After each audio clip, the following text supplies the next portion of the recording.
आप सभी का एग्जाम नगरी के यूट्यूब स्ट्रीट प्लेटफॉर्म में स्वागत है। जैसा कि आपके लिए फिर हम हिंदी साहित्य व्याकरण की बेहतरीन टेस्ट श्रृंखला लेकर आए हैं जो आपको आगामी एग्जामों में बहुत ही अच्छा सफलता दिलाएगा और अच्छे नंबर गेन कराएगा।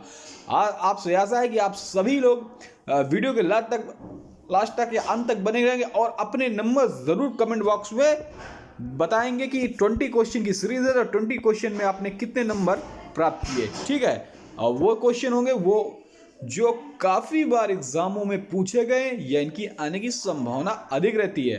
तो ठीक है, चाहे आप टीजीटी पीजी की तैयारी कर रहे हो या फिर आप वीडियो और एग्ज़ाम की तैयारी कर रहे हो या बीओ या फिर कोई अन्य एग्ज़ाम, ठीक है, जो हिंदी से रिलेटेड, हिंदी साहित्य से रिलेटेड है, उस सभी में आपको ये क्वेश्चन सीरीज श्रृंखला नंबर दिलाएगी।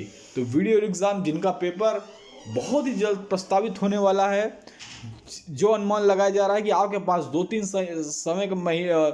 महीने का समय है, जहाँ तक अप्रैल मई में आपके पेपर होने की संभावना है। ठीक है, और टीजीटी पीजीटी वाले जो हैं उनकी तो टेस्ट सीरीज चालू हो गई है, उनकी व्याख्यानमत क्लास की प्लेलिस्ट बनी है, वो सभी देख सकते हैं। उसके साथ साथ जो हमारे भाई बहन चैनल को देख रहे हैं वो चैनल को सब्सक्राइब कर लें, बेल आइकन दबा दें।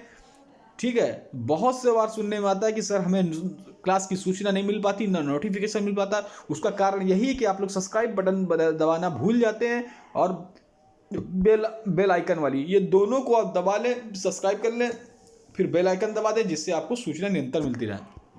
चलिए स्टार्ट करते हैं। प्रेमचंद का प्रथम उपन्यास कौन सा है? आप सभी इसका आंसर जरूर दीजिएगा। सेवा सदन, प्रेमा, कर्मभूमि, गोदान। तो आपसे आशा है आप सभी इसका आंसर, आपके पास 1 सेकेंड है, आप सभी इसका आंसर जरूर दे देंगे। ठीक है, चलिए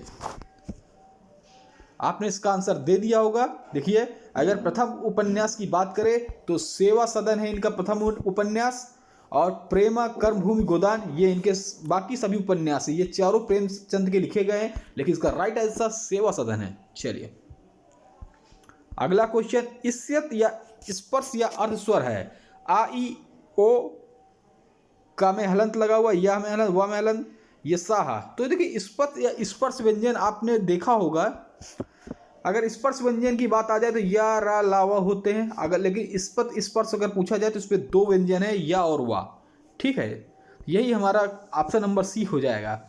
चलिए आप सभी लोग बताइए, ताड़न जात व्यंजन है टा, ढा, अड़, अड़, इया, अड़, न, ल। ABCD में जो भी राइट आंसर, आप सभी लोग इसको कमेंट बॉक्स में कमेंट कर दें, हम आपको फिर बताते हैं। ठीक है, ताड़न जात व्यंजन है अड़, ढ। बी नंबर राइट आंसर आप सभी ने मेरे ख्याल से बी को दिया होगा, बताया होगा। चलिए, महादेवी का संस्करण गिल्लू।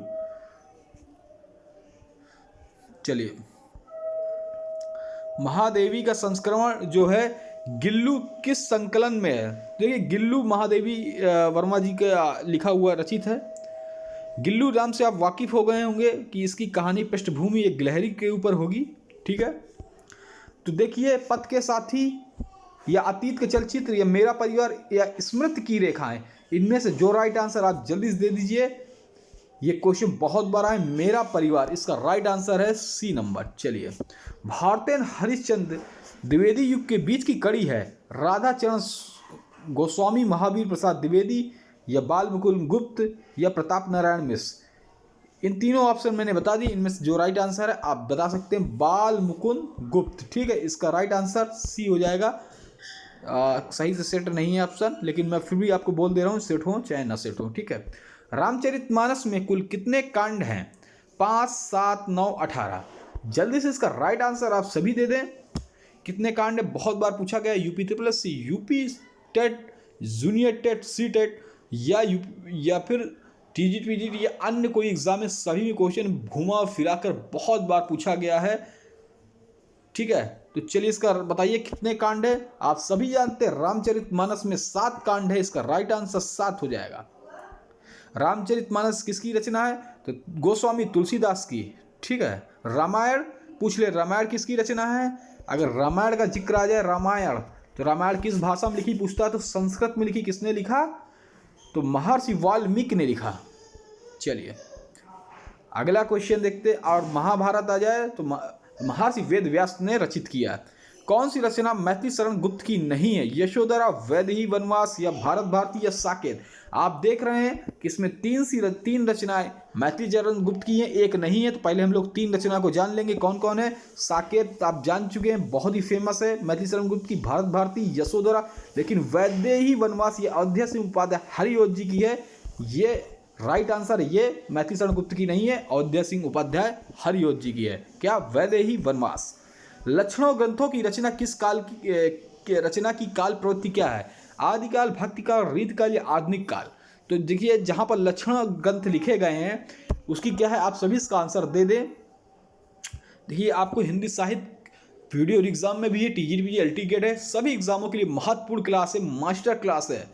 ठीक है, तो आप जानते हैं जब लक्षण ग्रंथ की रचना की गई थी वो रीतकाल की गई थी। और रीतकाल का समय बहुत बार पूछा गया है, 1700 से 1900। ये प्रमाणित, मतलब सभी अगर देखा जाए विभाजन में तो ये ज़्यादा प्रमाणित माना गया है। ठीक है, चलिए अब आते हैं रीत काल को रीतिबद्ध, रीत सिद्ध और रीति मुक्त में किसने बांटा है? रामचंद्र शुक्ल। हिंदी साहित्य का सुव्यवस्थित इतिहास, रामचंद्र। डॉक्टर नागेंद्र, ये भी आलोचक हैं। ठीक है, विश्वनाथ प्रसाद मिश्र या राम कुमार वर्मा? इसका राइट आंसर आपको देना। मैं चारों क्वेश्चन एक जगह पर ले आता हूं, इसको देखिए तो आशा है आप सभी ने इसका आंसर जरूर दे दिया होगा। इसका राइट आंसर सी है, विश्वनाथ प्रसाद मिश्र जी ने रीति काल को रीतिबद्ध, रीति सिद्ध और रीति मुक्त काल में बांटा गया है। आवारा मसीहा विष्णु प्रभाकर का जीवनी का प्रकाशन वर्ष है। तो आवारा मसीहा विष्णु प्रभाकर की जीवनी का प्रकाशन वर्ष आपको बताना है। तो जो आवारा मसीहा बहुत बार पूछा गया है कि किसकी जीवनी है, तो किसकी जीवनी है इसको आपको बताना, विष्णु प्रभाकर की जीवनी का, विष्णु प्रभाकर। ठीक है, चलिए इसको आपको बताना है किसकी जीवनी। ठीक है, तो अगर इसका प्रकाशन वर्ष पूछ ले तो आपको ये बता देना है, तो आपको इसका आंसर बताना है ए 1964, 1974, 1984, 1980। आवारा मसीहा विष्णु प्रभाकर का जीवनी का प्रकाशन वर्ष है। तो राइट आंसर आप सभी दे दिया होगा, 1974 बी राइट आंसर इसका हो जाएगा। चलिए अगला क्वेश्चन देखते हैं। इनका कौन सा अर्थ सौठव और नवोमेंसो बिरला कवियों से मिलता है? शुक्ल ने किसके बारे में कहा है? केशव, चिंतामणि, देव, घनानंद? तो चलिए इसका राइट आंसर आप सभी लोग दे दें, हम बताते हैं आपको। तो देव जो है इनका अर्थ सौठव और नवोन्मेषो बिरला कवियों में मिलता है। शुक्ल जी ने देव के बारे में कहा है। चलिए 12 क्वेश्चन का आंसर देखते हैं। किस कवि के दोहों को शुक्ल ने हिंदी साहित्य का रत्न कहा? बिहारी, तुलसीदास, देव, कबीर? तो एकमात्र कवि हैं जो अपनी रचना थोड़ी रचना से प्रसिद्ध हुए, कौन है? बिहारी। इन्हीं के दोहों को शुक्ल ने हिंदी साहित्य का रत्न कहा है। ठीक है, भाषा भूषण की रचना किसकी है? जसवंत सिंह भूषण, मतीराम, बेनी, प्रवीण? तो आप भाषा भूषण से भूषण मत लगा दीजिएगा, जो जसवंत सिंह की रचना है, ए नंबर इसका राइट आंसर है। बलचनामा किसकी रचना? शमशेर बहादुर सिंह, नागा अर्जुन, कमलेश्वर या नामवर सिंह? तो आप जानते हैं कि बलचनामा आपने पढ़ा होगा, ये नागा अर्जुन की रचना है, बी इसका राइट आंसर है।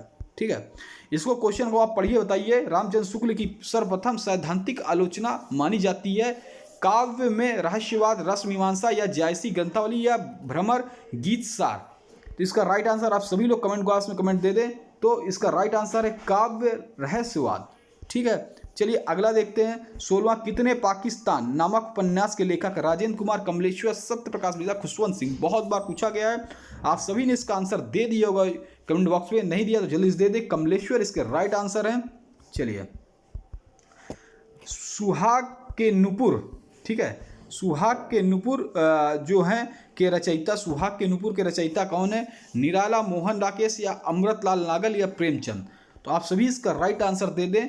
इसका राइट आंसर सी है, अमृतलाल नागर। ठीक है, चलिए अगला क्वेश्चन देखते हैं। आधुनिक काल में गद्य का आविर्भाव सबसे प्रधान घटना है, यह कथन किसका है? आप सभी लोग इसका राइट आंसर दे दें। महावीर प्रसाद द्विवेदी, रामचंद्र शुक्ल या रामविलास शर्मा या नंदुलाल वाजपेयी? तो आप जानते हैं कि आधुनिक काल में गद्य आविर्भाव सबसे प्रधान घटना किसकी है? रामचंद्र शुक्ल, जिनका हिंदी साहित्य का सुव्यवस्थित इतिहास है। मसी कागज छियो नहीं, कलम गही न हाथ पंक्ति के रचयिता हैं दादू दयाल, कबीरदास, रायदास या सुंदरदास? तो आप इसमें इसका राइट आंसर दे सकते हैं। कबीरदास ने कहा है मसी कागज छियो नहीं, कलम नहीं हाथ। ठीक है, सुंदरदास सबसे पढ़े लिखे कवियों में आते क्वेश्चन आ चुका है।